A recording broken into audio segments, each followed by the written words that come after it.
Բարի օր, հանրային ռադիոյի եթերում առանց թողատակի հաղորդաշարի հերթական թողարկումն է, ես Լևոն Սարդարանն եմ, այսօր իմ զրուցակիցն է Ազատ Քաղաքացի հասարակական կազմակերպության նախագահ Հովսեփ Խուրշուդյանը, բարև ձեզ։ Ողջույն։ Պարոն Խուրշուդյան, ենթադրում եմ, որ դուք այդքան ակտիվ չեք հետևում նոր խորհրդարանի աշխատանքին, 9-րդ գումարման,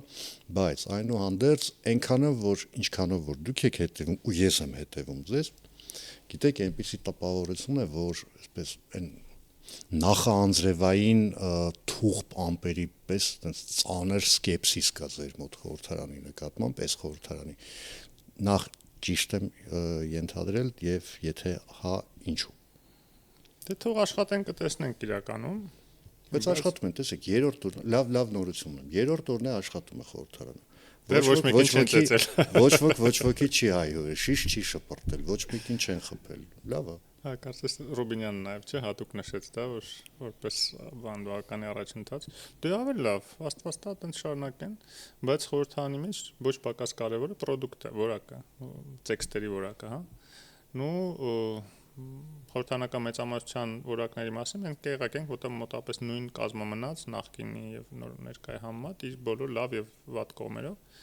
բայց խորհրդարանական ընդդիմությունը մի level էլ պակաս իջավ ներքև, էլի, ասենք որակով հիմա արտահայտությունները որ նայում ենք, հասկանալի է, որ ոչ միայն եկել են ավելի անփորձ, բայց նաեւ ավելի անպատրաստ եւ որակ ավելի պակաս որակ ունեցող քաղաքական պրոդուկտի տեսակետից որակ ունեցող մարդիկ, իսկ դա իհարկե հարվածելու է արդյունավետությանը խորհրդարանի աշխատանքի, դա շատ տխուր է, բայց ելի եմ ասում, փորձենք դիմանալ, հավատալ, տեսնել ինչ ոնց կաշխատեն, ըստ դրա նոր դատողություններ կանենք։ Տեսեք, 9-րդ գումարման խորհրդարան արդեն լիարժեք մտել է աշխատանքի մեջ, պես արդեն ընդգծեցի, 3-րդ օրն է աշխատում են։ Այսօր կառավարությունը արդեն ձևավորվեց, մեկ փոփոխություն եղավ, բարձր տեխնոլոգիական արդյունաբերության նախարարը փոխվեց, Մխիթար Հայրապետյանը ինձ համար ցավոք նոր կառավարության մեջ չի լինելու, բայց հիմա տեսեք, թե այս խորհրդարանը, թե կառավարությունը, ուզենք թե չուզենք, ընդունենք թե չընդունենք, իրենք ելի մտնելու են ճգնաժամային կառավարման ռեժիմի մեջ, հաշվի առնելով Հայաստան-Ռուսաստան հարաբերությունների ձևն ու որակը, որը նորը այս բովանդակությունը ամենայն դեպս նոր է ստացել, ես երբևէ չեմ հիշում, որ նման հարաբերություններն են Երևանի եւ Մոսկվայի միջև, հաշվի առնելով Իրան Միացյալ Նահանգներ, այս շարունակվող ըստ էության չընդհատվող պատերազմը։ Մի խոսքով, ըստ ձեզ, այս երկու կառույցները, հատկապես եթե հաշվի ենք առնում, որ մենք խորհրդարանական պետություն ենք, այսինքն ազգային ժողովը Հայաստանի Հանրապետության, դա բարձրագույն ըստ էության ամբիոնն ու հարթակն է, որտեղ պետք է լուծվեն այդ քաղաքական խնդիրները։ Ի վիճակի են այս փորձությունների մեջով անցնել, որոնք դեռ լինելու են։ Եթե չներգրավեն ավելի լայն զանգվածների, քաղաքասարակություն, փորձագիտական շրջանակներ, հետազոտական ինստիտուտներ, ոչ, չեն կարող, ձեր հարցի պատասխանը ոչ է։ Բայց մենք պետք է հաշվի առնենք, որ դուք ասում եք ճգնաժամային կառավարման ռեժիմով են աշխատելու, բայց նաև ավելի լայն հնարավորությունների ժամանակաշրջանում են աշխատելու, որտեղ այն հնարավորությունները, որը բացվել են Հայաստանի առջև Ռուսաստանից անկախանալու ֆոնին եւ Եվրամիության կողմից եւ Միացյալ Նահանգների կողմից եւ այս տրիփը եւ հարավային մեր հարևանների հետ հարաբերությունները ծոցի երկրների եւ այլն առևտրային հարաբերությունների հնարավորությունների տեսակետից աննախադեպ են եւ այն ներդրումները, որ հիմա արվում են բարձր տեխնոլոգիական ոլորտում Հայաստանում, այսինքն աննախադեպ են, մեծ հնարավորություններ են, բայց դրա համար էլ ձեր հետ համաձայն եմ, պետք է պրոֆեսիոնալիզմ եւ խորհրդարանը միայն օրենքներ գրելու մասին չի, նաև օրենքներ վերահսկելու մասին է եւ նաև օպերատիվ կառավարմանը վերահսկողություն, խորհրդարանական վերահսկողություն իրականացնելու մասին է։ Եվ դրա համար պետք են պրոֆեսիոնալ հատկանիշներ։ Եվ երբ որ մենք ժամանակին, մեկը ես, հա, միջև ընտրությունները ամիսներ առաջ հորդորում ենք բոլորին, բոլոր պարլամենտական ուժերին եւ անձամբ պատգամավորներին հրապարակել հաշվետվություն իրենց 5-ամյա գործունեության մասին, որպեսզի հասարակությունը, քաղաքացիները տեղյակ լինեն, իրենք ինչով են զբաղվել, ով ինչով է զբաղվել,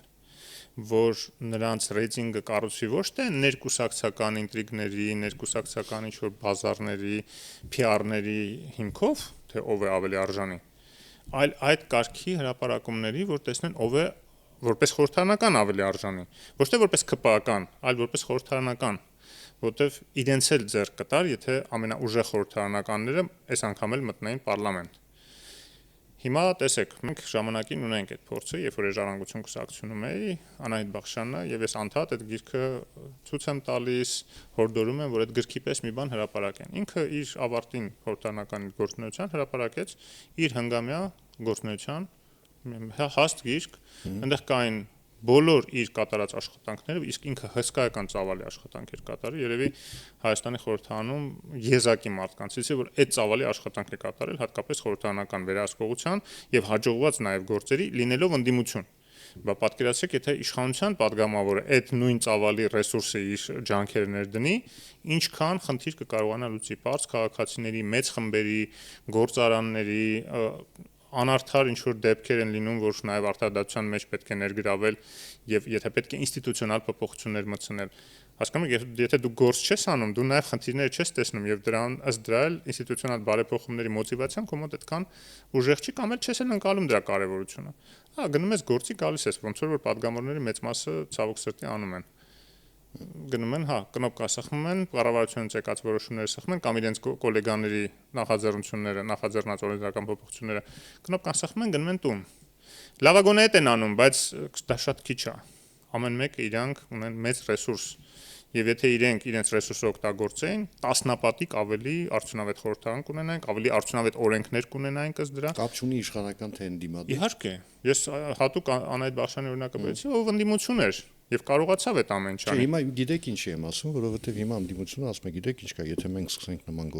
գործողություններ անել, փորձել վերահսկել եւ այլն, հերթով բոլորից կկալանավորեն։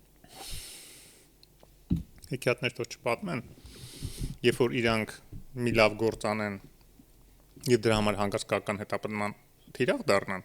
իրենք վստահ կարող են լինել, որ քաղաքասարակությունը իրենց աջակիցն է լինելու, բայց իրենք ստում են, իրենք զբաղված են դեստրուկտիվ գործունեությամբ եւ նման հարցերում ոչ քաղաքասարակությունը, ոչ ընդհանրապես հասարակությունը իրենց երբեք չի աջակցի։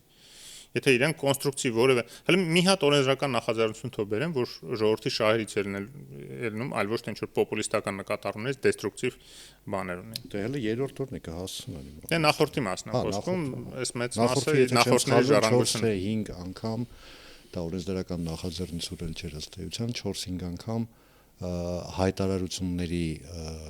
առաջարկով հանդես եկավ 4-5 դեպքում էլ քաղաքացիական պայմանագիր իշխող խմբակցությունը մերժեց հանձնաժողովի մակարդակով էլ խորհրդարան։ Հիշում ենք ինչ հայտարարություններ էին, որ պետք է տուպիկի մեջ դնեին Հայաստանի արտաքին քաղաքականությունը։ Եվ նաև մոտեցնեին պատերազմի հնարավորությունը, որ Ռուսաստանին կարողանային բերեն որպես փրկիչ։ Իրենց բոլոր գործերը միտված են դրան՝ օտար ուժերին սպասարկելու, այլ ոչ թե սեփական ժողովրդին կամ տարբեր խմբերին կամ թեկուզ անհատներին ինչ որ շահեր սպասարկելու։ Բայց միևնույնն է, նույնիսկ այդ տրամաբանության մեջ, պարոն Խուրշիդյան, մի քիչ փիլիսոփայական զրույցի է վերածվում այս ամեն ինչը, բայց ես չեմ կարողանում հասկանալ։ Դու 5 տարի падգամավոր ես, դու ըստ էության քիչ շատ ստացել ես ժողովրդի քվեն մանդատ, այսինքն ցանկացած բազմաթիվ խնդիրներ կան, որոնց իշխանությունը միգուցե չի ուզում անդրադառնալ կամ չի տեսնում այդ խնդիրը։ Օրենսդրական նախաձեռնություններով ինչու հանդես չգաս, թեկուզ նրա համար, որ հաջորդ ընտրություններում դու պորտֆոլիո ունենաս ընտրողիդ առաջ, ասես գիտես ինչ կա, ես այս փորձերը արել եմ, չեմ հաջողել, որտեվ ես իշխանություն չեմ։ Ինձ ավելի շատ ձայն տուր, որ ես այս ամեն ինչը կարողանամ իրագործել։ Միանշանակ համաձայն։ Ես տրամաբանություն չկարողացա։ Իրենց մոտ այդ կալումը չկա, թե ինչքան կարևոր է դա հենց թեկուզ իրենց քաղաքական ապագայի համար, որտեվ իրենք քաղաքական դաշտում չեն տեսնում իրենց ապագայի կառուցումը։ Իրենք իրենց ապագայի կառուցումը տեսնում են Մոսկվային ավելի շատ գծնելու, որ Մոսկվան ավելի շատ այդտեղ ազդեցություն ունենա, որ այդ ազդեցության միջոցով իրենց հենց ակարժներից քաշելով մտցնի մյուս անգամ էլ խորհրդարան։ Դա է իրենց պատկերացումը հայկական քաղաքականության մասին։ Ոչ թե մարդկանց ժողովրդին խնդիրներ լուծելով, շահերը սպասարկելով ավելի լավ է երևալ այդ մարդկանց, բայց իրենք երբեք այդպես չեն արել։ Իրենք միշտ են թքած ունեցել մարդկանց վրա։ Նաև երբ որ իրենք իշխանություն էին, իրենք մարդկանց դրել էին ներողություն արտահայտության համար կաշառքի օբյեկտի տեղ, որտեղ կարելի է կաշառքները բաժանել 5-5000, այն ժամանակ 5000 էլ է։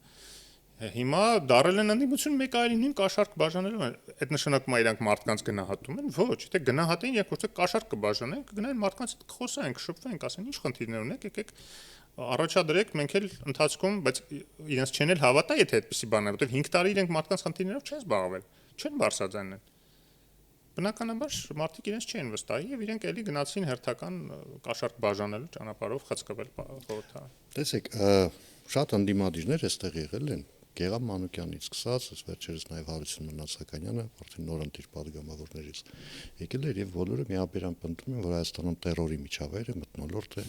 մատնանշում են Գագիկ Ծառուկյանին, տեսեք ինչ բերեցին գլխին, մարդը որոշեց էլի վերադառնա քաղաքականություն, չգիտեմ արդեն որերորդ անգամ, բայց դա էական չի։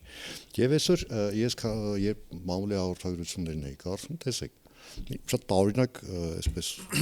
անալոգիա անցավ մտքովս, այսպես զուգահեռվեց։ Մուլտիգրուպի մեջ մտնող մուլտիտրանսպորտի ՑՊ-ի կողմից 1 միլիարդ 137 միլիոն դրամի հարկեր չվճարելու առիթով հարուցվել է քրեական վարույթ։ Այնտեղ Orange Mall-ի կողմից 492 միլիոն դրամ հարկեր չվճարելու էլի քրեական գործ, այսպես կարելի է ցանկ շարունակել, եւ ես անկախ ինձնից անկեղծորեն անկախ ինձնից հիշեցի Ալ Կապոնեի օրինակը, երբ որևէ մեղադրանք չկարողացան առաջադրել, չկարողացան ապացուցել ավելի ճիշտ, վերջում հարկեր չվճարելու համար այնտեղ գրեթե ցմահ ազատազրկման ենթարկեցին հիմա, բայց Ալ Կապոնեն քաղաքական գործիչ չէր։ Գագիկ Ծառուկյանը քաղաքական գործիչ է։ Ինչու հիմա հիշեցին ասես, որ այս մարդը կարող է եւ միլիարդ 137 միլիոն 492 միլիոն եւ այլն չի վճարել։ Ալ Կապոնեն, ես կարծում եմ, շատ կուզեր ապրել Հայաստանում, որտեղ Հայաստանում ցանկացած կրիմինալ կարող է մի հատ դրոշ վերցնել, բարձրացնել եւ ասել՝ ես կուսակցություն եմ, վերջ, ինձ չեք կարող դիպչել, թե չէ ես կդառնամ քաղաքական հետապնդյալ։ Այնտեղ Ամերիկացի Նահանգներում չկար այդպիսի հնարավորություն, որտեղ այնտեղ քաղաքական համակարգ ավելի հասուն էր։ Կրիմինալը շատ ավելի մեծ դժվարությամբ այն էլ այդպիսի հայտնի կրիմինալը մտնել քաղաքականություն։ Մաքսիմում կարող է իրենց պրոքսիներին, ինձ թաքնված, խցկե ինչ որ բաներ, բայց էլի մեծ ազդեցություն չունենային։ Հայաստանում ուրիշ քաղաքական համակարգ է։ Ով ինչքան շատ հանցագործություն է անում, այնքան ավելի շատ փող է ստանում կուսակցություն բացելու, հետո բացում է կուսակցություն, ասում է վերջ, ես անձեռնմխել եմ։ Բարև ձեզ։ Վերջ, այդպիսի բան էլ պետք է չլինի։ Եվ այո, ժամանակին ես էլ հիշեցի Ռոզա Ծառուկյանի հարցազրույցը դեռ Սերժ Սարգսյանի օրոք, երբ որ սկսեցին հետապնդել, հարցազրույցներից մեկի ժամանակ հարցնում են, ինչի՞ չեք հարկեր վճարում, չի ասում, խեք մեղադրում ես այդպիսի բանի մեջ, ապո մենք հանցագործո չենք, որ հարկ չվճարենք։ Ասում, բայց խի պետք է մենք հարկ վճարենք, իրանք վճարում են, որ մենք վճարենք։ Այսինքն Սերժենք էլ չեն վճարում, բայց մենք պետք է վճարենք, դրա համար էլ ոչ բանակը զենքի փող ուներ, ոչ տնտեսությունը ներդրումներ ուներ զարգացման, որ պետական ներդրումների միջոցով տեսակ ինչ առաջընթաց ունեցանք, որտեղ ճանապարհներ, դպրոցներ, մանկապարտեզներ շատ կարևոր է, ենթակառույցներ, այդ ամեն ինչը պետք է պետությունը ներդնի, բայց իրանք չէին անում, որտեղ գողանում են այդ փողը, որտեղ հարկ չմուծելն էլ է գողանալ։ Որտեղ պետությունը քեզ ենթակառույց է տալիս, որ դու հարկեր գեներացնես քո շահույթի հետ միասին, որտեղ դու օգտագործում ես պետության ճանապարհները, որ նախկինում ա կառուցվել, հոսանքը, ջուրը, այդ ամեն ինչ օգտագործում ես։ Բարի եղի, այդ որ օգտագործում ես շահույթ, գերշահույթ ես ստանում, մանավանդ մենաշնորային պայմաններում այն ժամանակ էլ, որտեղ այնտեղ սիրելի օլիգարխներ կային, չէ՞, մի քանի, որոնք որ խեղդում են մյուս բիզնեսներին հակամարտակցային իրենց քաղաքականության, պետության հակամարտակցային քաղաքականության պատճառով։ Եվ նման պայմաններում հարկել չեն մուծում։ Բա եղածներ ստիպված քերթում են այն փոքր միջին բիզնեսներից, դրա համար չէր զարգանում տնտեսությունը եւ այդ թվում սոցիալական վիճակը վատ էր մարդկանց։ Եվ այդ չնչին հարկերով կարողանում են մի կերպ յոլա տանել եղած ինչ որ բանակի պես մի բան, որ մենք գիտենք թե ամենահզոր բանակն է, բայց պարզվեց կանսերվի բանկեքով թշնամու դեմ ուրեմն անվտանգություն ապահովող մեր բանակն է։ Դրա համար է այսօր հարկատուների ցանկը փոխվել է, տեսեք, ժամանակին Քաջարյանի պղնձամոլիբդենային կոմբինատը 20-յակի մեջ էլ չէր մտնում, հիմա արդեն տենց պատվավոր առաջին տեղում է արդեն քանի տարի։ Հերիքի մի 15-20% էլ պետական մասնաբաժին կա այնտեղ։ Երկրորդ տեղում է ընկերություն, որը պատկանում է մարդու, որը նույնպես չէր մտնում, տես առանձին 20-յակի 30-յակի մեջ, հիմա երկրորդ տեղում է գնում։ Եվ այդպես կարող ենք շարունակել, այնտեղ այդ իմաստով պատվավոր 10-յակի մեջ միշտ այդ հորիզոնական զբաղված մի Grand Holding-ը զբաղացնում էր, շարունակում է զբաղացնել Փարքասը։ Հիմա տեսեք,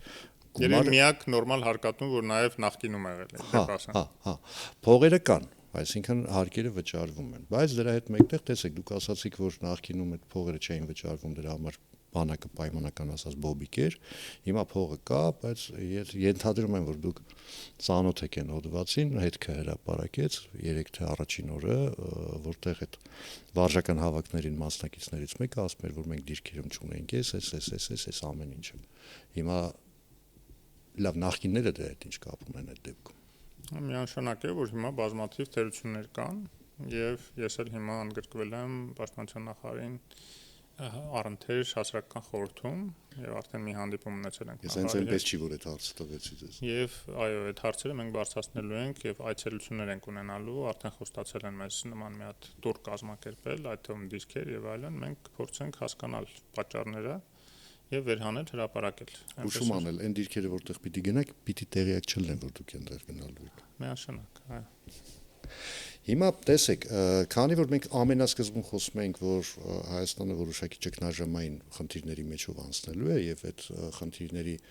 մի մասի հեղինակը, այսպես ասեմ, Ռուսաստանի Դաշնությունն է, բայց դրա հետ զուգահեռ, տեսեք,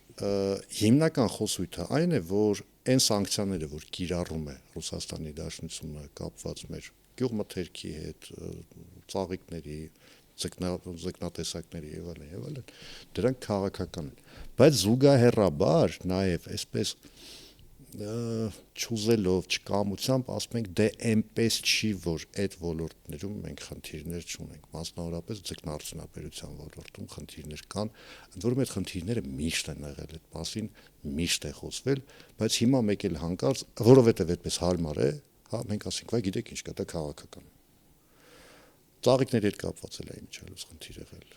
էլի դարավ քաղաքական։ Հիմա ինչ պետք է արվի, այսինքն Հայաստանը պետք է գնա այդ խնդիրների լուծմանը, թե այնուհանդերձ այն որ հիմարը դու ես տարբերակով, դե որ այդպես է ես էլ քո նկատմամբ պատժամիջոցներ կիրառեմ։ Պետք է առանձին նայենք, ձկնարդյունաբերությունը որակի խնդիր չունի, ունի էկոլոգիայի խնդիր։ Այն որ ջրի ոչ պատշաճ օգտագործումը տեղ ունենում, փակ ցիկլով չի օգտագործում, ինչ որ կառավարությունը առաջարկել էր եւ դատարանով իրենք շահել են կառավարության դեմ եւ չեն անում իջեր հիմա, բայց կառավարությունը ասում է, որ կապ չունի հեսա, եթե այդպես է, հենց ժամկետը լրանա այդ լիցենզիաների, դրանք ժամկետով է տրված ջրի օգտագործման, իրենք չեն թարմացնելու, եթե չերաշխավորեն այդ ձուկ արտադրողները փակ ցիկլ, հա, որտեվ անիմաստ արտեզյան հսկայական ծավալի ջրեր հանում ենք անապատացնում են Արարատյան դաշտավարի իրենց մի քանի բիզնեսի պատճառով եւ այդ ջուրն էլ գնում է հայտնի Անդորում եթե վերջերս գնացել եք այդ անապատը երասկի ուղությամբ քանի գնում այսպես ավելի ցցուն է դառնում այդտեղ անապատը միանշանակ շատ վտանգավոր է գիտեք անընդունելի է թե մի քանի հոգու բիզնեսների որոնք բարձր անդամը 4 միլիոն դոլարի հարկ են գեներացնում դա չնչին բան է էլի բայց որակի տեսակետից իրանք խնդիր չունեն թե խնդիր ունենային Եվրոպան չէր թույլատրի ձուկը Եվրոպա արտահանել դա այն քիչ ապրանքներից է, որ այսօր թույլատրված է, նաև ուրեմն միշտ բանջարեղենի հետ միասին։ Բայց օրինակ կաթնամթերքը, չէ, կաթնամթերքը խնդիր ունի, որտեվ անընդհատ չեն կարողանում հիմնականում ոչ բոլորի մասնախոսքը մի քանի լավ արտադրողներ ունենք, անուններ չտամ որ գովաց չեն չի, բայց ես անդադ նույն ձեր դուք ասեք ես փողը կվերցնեմ։ Նույն ձեր ասած հետք բարբերաբար մի քանի տարի մեկ ուսումնասիրություն է պատվիրում իր հաշվին, թե նաև կարող գուցե դրա մասնորը չգիտեմ, բայց շատ կարևոր հետազոտություն է պատահական ուսումնասիրում են կաթնամթերքու պարունակությունը։ Այդ մասին մի օր առանձին խոսենք, այնքան էլ պատահական չի ու այնքան էլ լավ։ Դե համենայն դեպս, բայց այն որ հայտնաբերվում են մի մասի մեջ ցուպիկներ, մի մասի մեջ հակաբիոտիկների ավելացում։ Կարևորը թե ով է հայտնաբերում ու ինչի համար։ Ես չեմ կասկածում, որ եթե հանգարց կեղծ լինի այդ հետազոտությունը, այդ նույն արտադրողները, եթե իրենք մաքուր են եւ լավ որակի արտադրանք են արտադրում, եւ որոնց անունը հնչում է որպես ցուպիկ արտադրող եւ հակաբիոտիկ, իրենք դատի կտան եւ կշահեն։ Վերջին տարիներին, եթե նկատել եք, հետքը այդ գործով չի զբաղվում։ Գուցե։ Անցանք։ Չէ, բայց համենայն դեպս կա այդ խնդիրը։ Խնդիրը կա։ Այդ խնդիրը կա եւ այն որ հուփ են տալի ամեն ինչ նաեւ փոշիներ եւ յուղեր, ինչ որ կոկոսի, չգիտեմ, պալմայի, հա, ինչ ասես հուփ են տալիս, էժանացնելու ապրանքը, որ մրցակցությանը իբր դիմանան, բայց ոչ այդ որակն է ապահովում, ոչ է։ Էլ եմ ասում, բոլորի մասին չի, կան լավ արտադրողներ իհարկե եւ այլն, կա նաեւ համով շատ կաթնամթերք Հայաստանում, բայց այդ ամեն ինչը տեխնոլոգիական որակ է պահանջում։ Նրան պետք է հետևեն եվրոստանդարտին։ Դա նոր ներդրումներ է պահանջում գուցե, բայց հետո, երբ որ որակը հապահովեն, նաեւ Եվրոպա կարող են արտահանել։ Եվ նաեւ ոչ մեկ այլևս չի կարողանա նույնիսկ քաղաքական պատճառներով այդպիսի բաներ ուրեմն մեղսակ գրել մեր արտադրանքին, որտեղ դու կարող ես նման բաները արբիտրաժով արդեն դիմես Հանուն արդարության ասենք, որ վերջին դեպքը երբ եղավ կատնամթերքի հետ կապված, Սոնդի անվտանգության տեսչական մարմինը ըստ էության ուղիղ մեղադրեց ռուսական Ռոսետելնadzorին, պնդելով, որ ուսումնասիրությունները արվել են համատեղ, այսինքն հայ մասնագետներ են ներգրաված եղել, ռուսաստանցիներն են եղել, արդյունքները ստացվել են համատեղ, խնդիրներ չեն հայտնաբերվել ու այն ինչ որ հիմա ասում եք դուք ըստ էության ճշմարտությանը չի համապատասխանում։ Շատ լավ, ուրեմն թողարկել են ռուսական կատնամթերքի ներմուծումը։ Ինչ են միայն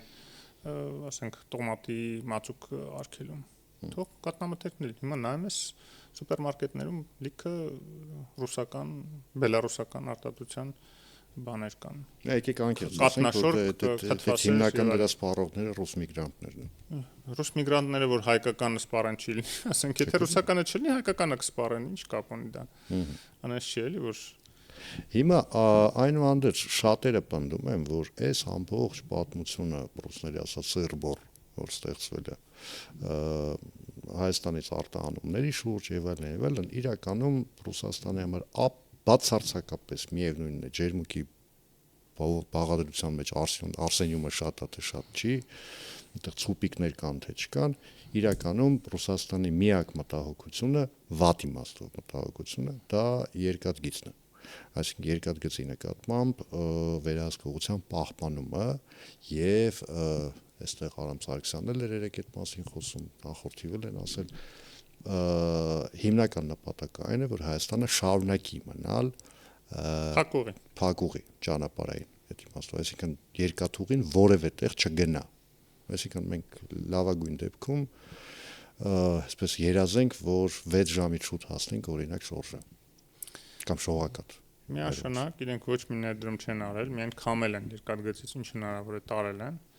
Այդ ներդրումներն ինչ որ արել են տասնապատիկ ավելին են ցույց տվել կեղծ թվերով, որը որ ուղիղ խախտում է լիցենզիոն պայմանագրի համաձայնագրի։ Դրա վերաբերյալ եղել է քրեական գործ, դեռ Դավիթ Սանասյանի երբ որ ՊՎԾ ղեկավար էր, եւ իմ հիշելով 115, ոմանք ասում են 65-70 միլիոն դոլարի կապ չունի, դա բավարար հիմք է,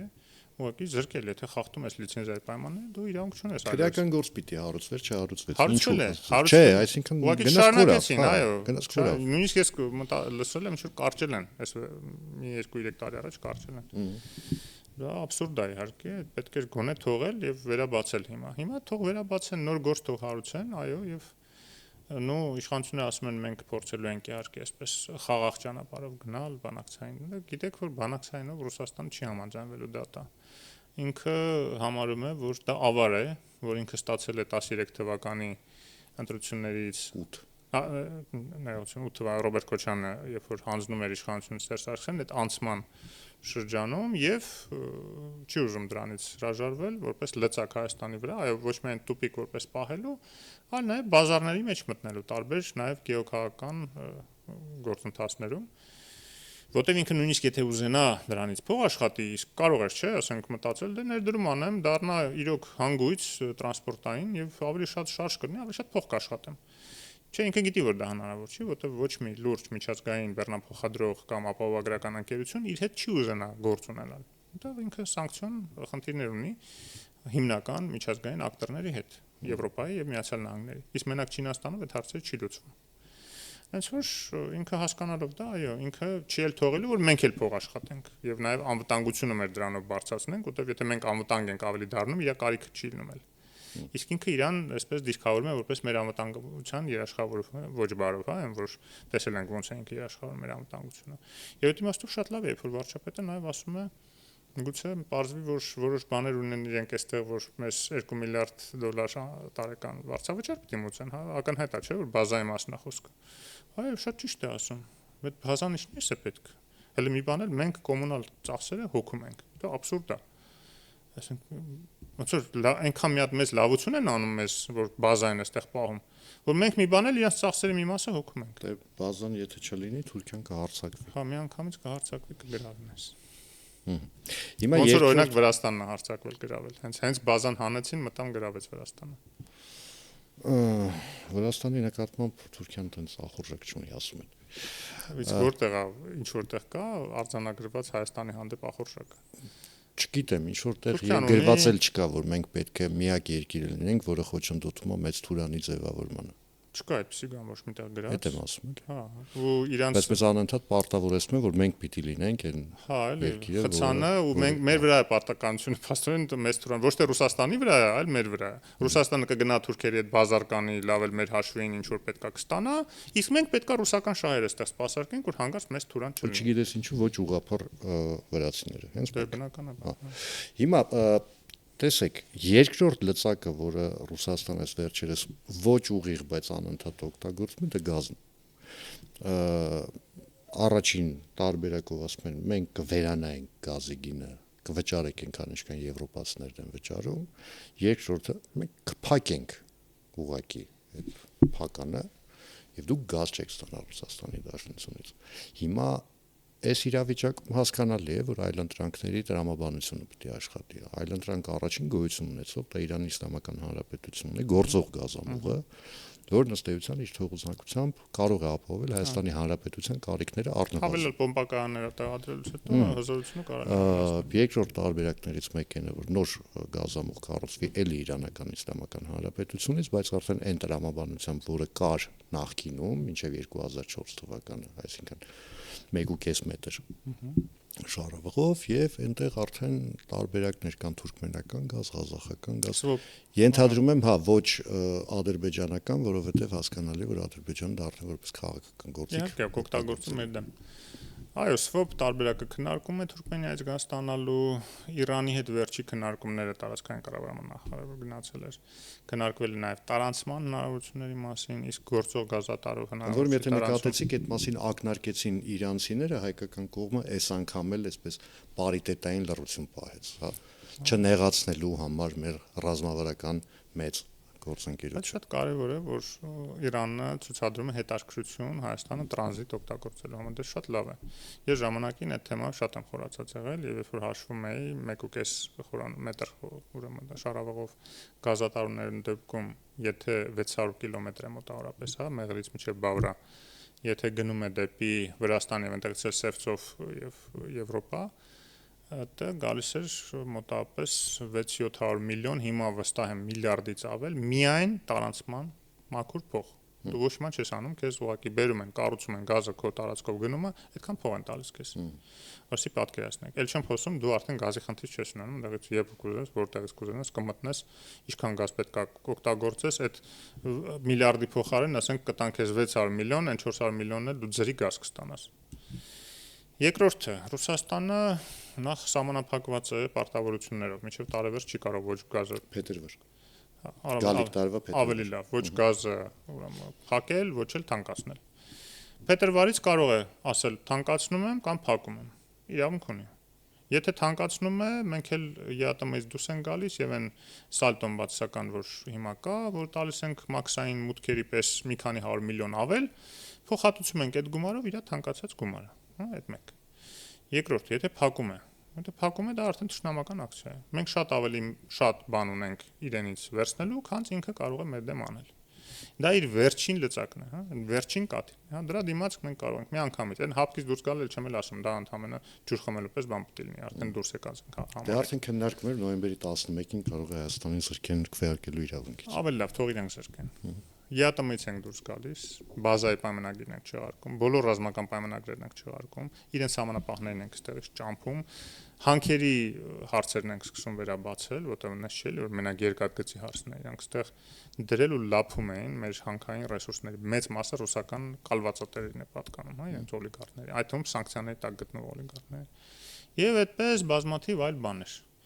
Էլ չեմ խոսում, ասենք, այն գույք պարտքի դիմացի վերանայման անհրաժեշտությունը, որ իրենք եւս խախտել են, որտեղ այդ գույքը նվեր չէր տրվել, իրենց տրվել էր ներդրումների դիմաց, որ պետք է անեին, չարեցին, եւ չարեցին, սպանեցին ուղղակի այդ գործարանները, հատկապես Մարս գործարանը, Մերգելյան գործարան, բանը, ինստիտուտը, այն մյուս ինստիտուտների մասին չեմ ասում, 5 Հրազդան կասկած հեքն է մենակ աշխատում։ Հա, մենակ դա վերցեցին, քամում են դա, դե աշխատող բաներ քամում են, իսկ որտեղ որ ներդրում պետք է անեն, որ աշխատեր, սպանեցին, որտեղ իրենց մրցակից էին դիտում, ռազմաարդյունաբերական ոլորտի մրցակից։ Այդ ամբողջ հնարավորությունն է Հայաստանի համար փոխհատուցելու բոլոր այն վնասները, որը Ռուսաստանի այսպես վատ քայլերի արդյունքում մենք կարող ենք ստանալ։ Ընդհանրապես պետք է գույքագրել բոլոր պլյուս-մինուսները, ինչ ունենք Ռուսաստանի հետ, բալանսը բերել իմի, եւ որտեղ որ մենք մինուս շատ ավելի կգնանք, այնտեղ էլ մեր եվրոպացի գործընկերները ասում են մենք ձեզ կօգնենք։ Չեն ասում 100%-ով կփոխհատուցենք, բայց ինչքան էլ օգնեն, որ հաղթահարենք այդ դժվարությունը, միջև լոգիստիկ շղթաները լրիվ վերանայվեն, վերաուղղվեն դեպի Եվրոպա, դեպի այլ տեղեր, միջև ներդրումներ արվեն, որ նաև մեր ապրանքները որակը ապահովեն, որ կարողանան Եվրոպայում վաճառվեն, այդ կամաց այդ հարցերը կհաղթահարեն։ Հուսամ մենակ ասելով չեն բավարարվի։ Ինչպես նախկինում էին անում, չէ՞, շատ հաճախ։ Շնորհակալություն զրույցի համար, հիշեցնեմ այսօր ինձ զրուցակիցներ Ազատ քաղաքացի հասարակական կազմակերպության նախագահ Հովսեփ Խուշուձյանը, ես Լևոն Սարդարյանն եմ, կհանդիպենք վաղը նույն ժամին, նույն վայրում, հաջողություն եւ համբերություն բոլորիս։